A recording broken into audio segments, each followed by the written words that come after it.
Hi everyone. So I am Christy. I am a speech language pathologist and a voice therapist or clinical voice specialist. And I wanted to hop on here today to talk about a very relevant topic, which is speaking demands, increased speaking demands right now with COVID-19. So that can mean different things for different individuals. Some of those things might currently mean speaking through a mask. I think everybody is currently dealing with the increased vocal demands of speaking through a mask, whether you have a voice disorder or whether you don't have a voice disorder and you're just finding it harder to project your voice without having vocal strain, vocal fatigue, or any sort of roughness. But the other barriers now are speaking at a distance, right? We still have the 6 feet socially distant rule in place, and both of those things, masks and being socially distant, are not going away anytime soon for many places. So we need to start to use different techniques and rely on some more efficient techniques to keep our voice healthy in these times. The other increased demands that some individuals might be having are increased phone demands or increased virtual visit demands. I know for one that is certainly my case where my whole world is basically virtual on Zoom or on phones right now.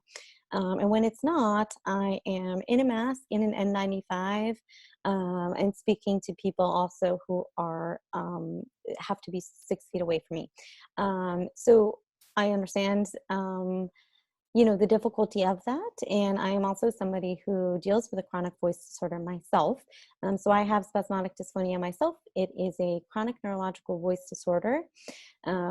So I heavily rely on what I know from voice therapy, from a physiological standpoint of how to use my voice in a healthier way. And no, my voice is not perfect, and I still experience those same challenges that many of you are currently experiencing. But with knowledge and implementation of some of these techniques, you can start to experience a little bit of an easier method of voicing without so much effort or difficulty. So I'll go through some helpful tips for all of those increased vocal demands. Number one, I want to talk about vocal hygiene. So we talk about vocal hygiene a lot, but I wanted to kind of go a little bit more into that. So vocal hygiene means keeping your voice and your larynx healthy, right? So that means drinking a lot of water, staying well hydrated. So about 60 to 80 ounces is a good estimate. If you're having a lot of caffeine, a lot of dehydrating substances like dehydrating medication or alcohol, coffee, all of that, you want to be balancing that out with a little more water. The other thing is avoiding throat clearing, right? So that could be increasing for some people right now. If you're having higher vocal demands, sometimes you're pushing your voice and irritating your vocal folds a little bit more, which could lead to some increased throat clearing. So notice if that is happening for you, if you're wanting to clear your throat more, if you're starting to engage in frequent or cyclical throat clearing, just notice that and see if instead of clearing your throat, you can do a sip of water with kind of a harder swallow there. So really try to avoid throat clearing or coughing as much as possible. The other thing to be aware of is trying not to shout or yell. So now, obviously individuals are having to project louder right now with everything going on. So I will teach you healthier ways to project, healthier ways to get your voice louder without necessarily having to push or shout or really strain your voice. So the other thing with vocal hygiene is avoiding reflux-inducing foods, right? Any sort of spicy foods, any sort of fried foods, fatty foods, lots of alcohol or coffee, again, are going to stir up possibly some reflux, which could impact the functioning and vibration of the vocal folds. So we want to keep them nice and happy. So try to really limit your intake of any sort of reflux-inducing foods or drinks. So in terms of how else we keep our voice healthy, I'm going to teach you some voice techniques themselves. So these are direct voice techniques. One of those techniques is called resonant hums. And so resonant hums, I'll teach you several functions. One can be a voice reset, right? So if you are speaking, maybe an hour, 2 hours, even 3 hours if you're teaching all day. And you have a mask on, right? And you're starting to feel that your voice is maybe coming from your throat, or you have a lot of squeeze or strain in your throat when you're speaking, and you just feel like you need to kind of get your voice clear or get your voice back. One thing that you can try is called a resonant hum. And the way we do that is by getting a lot of buzz in our face, and trying to establish a pitch at a hum at our normal pitch and loudness, right? So, mm, that's a really buzzy sensation for me here, and I don't feel anything in my throat. I'm making sure that it's balanced with my airflow and that I'm not squeezing my throat or holding my breath in an attempt to kind of push that sound out, right? We want it to feel really, really easy. And also try, which is one I feel like is really releasing and sometimes helps to get that sound to be really resonant without pushing so much.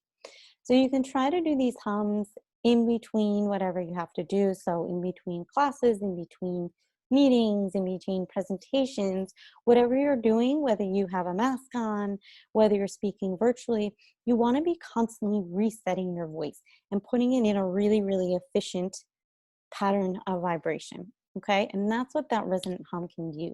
So I use that as a warm up in the beginning of my day. I will do resonant hums throughout the day, like I said, in between meetings, in between patients, and that's just a really great reset for my voice to come immediately back here if I'm starting to feel any sort of push, fatigue, effort, anything in my throat.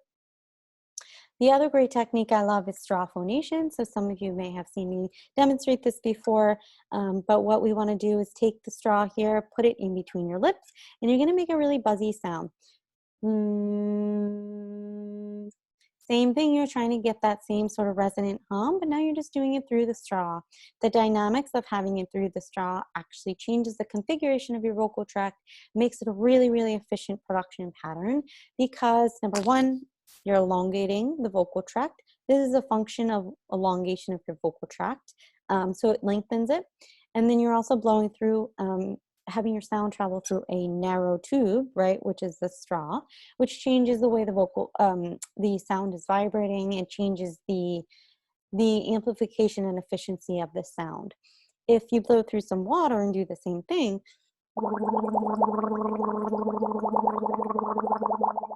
it can almost feel even easier because you're changing again the pressure dynamics of what it takes to produce voice. And instead of using a lot of tension or effort to get the vocal folds to start to vibrate, you actually have a little bit of tension release of the vocal folds, just the way that the pressure dynamics will work with that technique.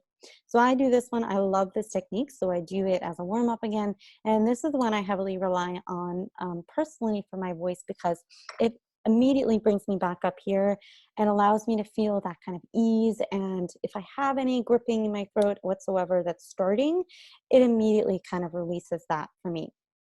So I do that pretty frequently, up to 4 to 5 times per day, to just kind of get that constant reset and for me to feel and find that voice. Sometimes I need to do it more frequently. Sometimes I need to do it less frequently. Right now, I'm relying on it more frequently, just like I said, because I, like many of you, have the increased vocal demands, right? Speaking through a mask, I'm speaking sometimes through an N95, which is really, really hard to be heard through. So I'm kind of constantly, as I can, resetting my voice. So the other thing I wanted to talk about is projection, right? So the way we project our voice, the way we become loud matters. And so I can project from my throat, hey, that's pretty strained, or I can project using a lot of air release and air support, breath support, and forward resonance. Hey, right? I'm almost putting it in my nose. Hey, I'm putting it really forward, and that's a lot easier for me. Versus like if you do something like a sentence, right? Meet me at noon, and then I try to make that louder. Meet me at noon, meet me at noon, right? I'm not doing that for my throat. I'm doing that through breath support and through increased resonance here. Versus meet me at noon. That's pretty strained. That's a squeeze in my throat. So if you're thinking about how you're projecting, you want to think about airflow and you want to think about really forward vibration. And there's a lot more to that, but that's just kind of a basic overview view and basic concept of how you can manipulate and how you can change actually the way that you're being louder to make it a little healthier and a little less impactful for phonotraumatic. The other thing you can try is really clearly articulating the sounds. Now, N- likely people aren't going to be able to see that if you have a mask on, right? Unless you have a mask with that clear cutout, which I will talk about in a second. But what that does is it actually really makes your voice or your speech super clear, and it increases the clarity, right? So meet me at noon, right? So you still want to make it feel natural, right? If I did meet me at noon, that's obviously not going to be natural, but find that balance between meet me at noon, where I'm really increasing that articulation. It's not coming from here, meet me at noon. It's only my lips and my tongue that are articulating a little more. Again, without any tension, because if you start to work harder with that, it's going to build up tension. But that can increase your speech clarity without you having to be louder. So getting to the actual mask itself, you may have seen some of the masks with the clear cutout, and I do highly recommend that. Um, those masks can be great for getting the facial cues so that you have to work less hard to be heard or understood. So whenever we can see a person's lips and face, we have a better time understanding what they're saying than when we don't. So look into those masks with a clear cutout. If you don't know what I'm talking about, feel free to email me. I'll say my email at the end. But those could be really, really helpful. The other thing that could be helpful is voice amplification, right? So it's a lot harder to use voice amplification effectively through a mask, but it still can give your voice a boost that you might need to in order to get louder. So if you have ever seen those, they're kind of like headsets that have a microphone that goes right in front of your face, and you can actually project through that and get a little bit of a voice boost. So any teachers out there, any even speech pathologists out there, if you're wearing a voice mask, get some amplification. There's a few that I recommend that I have listed on my site, actually, if you want to see them. So if you go to my website, speakingboldly.com, and you go to the top resources tab, scroll down, and you'll see a list of amplifiers that I recommend. Some are towards the higher end, and they're really great quality. Some are a little less high tech in terms of the quality, but they're really well priced. And so you can try some out for $40, $50 if you don't want to make a huge investment, or if it's for only short term, but you can still get some decent quality ones that can help you out. The other thing I have on that tab is you'll see when you go to it, there is an input box. So if you put your email in and you want to subscribe to our email list, you'll also get some, free tips that come out every once in a while of how to keep your voice healthy. We talk about things like that, like we're talking about right now, keeping your voice healthy during COVID-19. So if you're interested, you can sign up there, and what you'll also get is immediate access to everything I'm talking about here, but in written form, and also with some additional links of prior webinars that I did, in addition to several blog posts that are relevant to all of this. That might be helpful. So check out the resources tab on speakingboldly.com.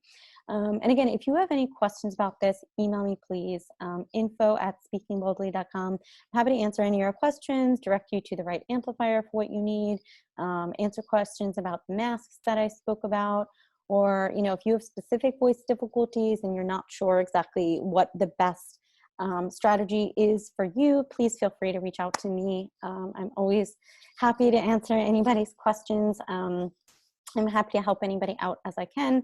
As I think most of you know, I'm extremely passionate about voice. I have a voice disorder, so I completely understand voice difficulties, right? So as you can see right now, my voice is not perfect. It has these changes, these fluctuations, and I don't hide that fact because I have a chronic voice disorder. And so this is one of the things that I, highly educate about, is that even if you have a chronic voice disorder, your voice is not going to be perfect all the time, right? But what we can do is use these strategies to make it, as functional or as effective as possible. And so that's really what I try to promote. Is I don't pretend to have a perfect voice. I don't pretend to not have any voice issues, because I deal with an incurable neurological voice disorder. But what I do is I manage it with all these techniques that I talk about that make it a little bit easier to deal with symptoms. So if you are somebody with a voice disorder and you're perhaps going into the classroom or teaching virtually, or you're a workout instructor, or you just have high speaking demands in general, or just want to use your voice socially and you are having increased difficulties in addition to what challenges you normally have, please reach out to me. I'd be happy to further guide you or provide you with resources that might be even more helpful for you. So I hope this was helpful, and see you guys soon.